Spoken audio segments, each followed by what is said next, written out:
Sir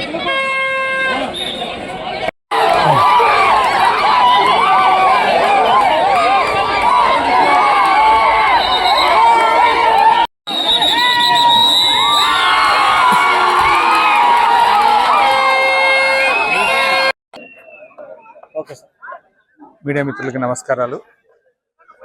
ఏదైతే 7వ రాష్ట్ర స్థాయి రెవెన్యూ క్రీడలు అనేది అనంతపురంలోని ఆర్డీటీ నందు 7, 8, 9 తేదీల్లో జరుగుతున్న విషయము మీకు అందరికీ ఇదివరకే తెలుసు. అదేవిధంగా నిన్న మ్యాచెస్లో కూడా క్రికెట్లో వచ్చేసి అనంతపురం వైజాగ్ జరిగితే అనంతపురం విజయం సాధించేసి ఫైనల్కి వెళ్ళింది. అదేవిధంగా పల్నాడు కృష్ణా జిల్లా కూడా రెండో మ్యాచ్ జరిగితే దాంట్లో పల్నాడుపై కృష్ణా జిల్లా గెలిచి ఫైనల్స్కి వెళ్ళడం జరిగింది. ఈ ఫైనల్స్ మ్యాచ్ కూడా 9వ తేదీ ఉదయం 10 గంటలకి మన రెవెన్యూ మినిస్టర్ గారి ప్రారంభోత్సవంతో ప్రారంభమవుతుంది మ్యాచెస్ కూడా. అదేవిధంగా 26 జిల్లాల నుంచి ప్లస్ CCLA నుంచి వచ్చినటువంటి కూడా టీమ్స్ అన్ని కూడా నిన్నటి వరకే చాలా గేమ్స్ వరకు కూడా పూర్తి చేసుకోగలిగినారు.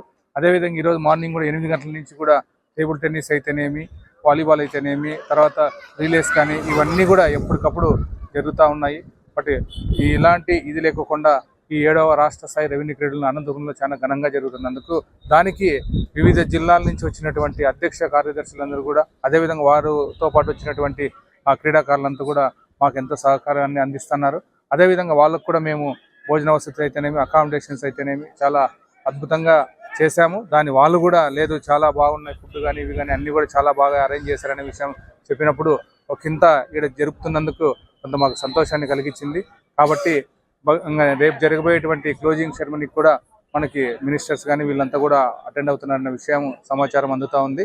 కాబట్టి రేపు క్లోజింగ్ డే లోపల ఈ మ్యాచెస్ అన్ని కూడా కంప్లీట్ చేసుకొని రాష్ట్ర స్థాయిని 7వ రాష్ట్ర స్థాయి రెవెన్యూ క్రీడలను ఘనంగా ముగించడానికి కూడా రేపు ఏర్పాట్లు చేస్తున్నామని చెప్పి తెలియజేసుకుంటున్నాను.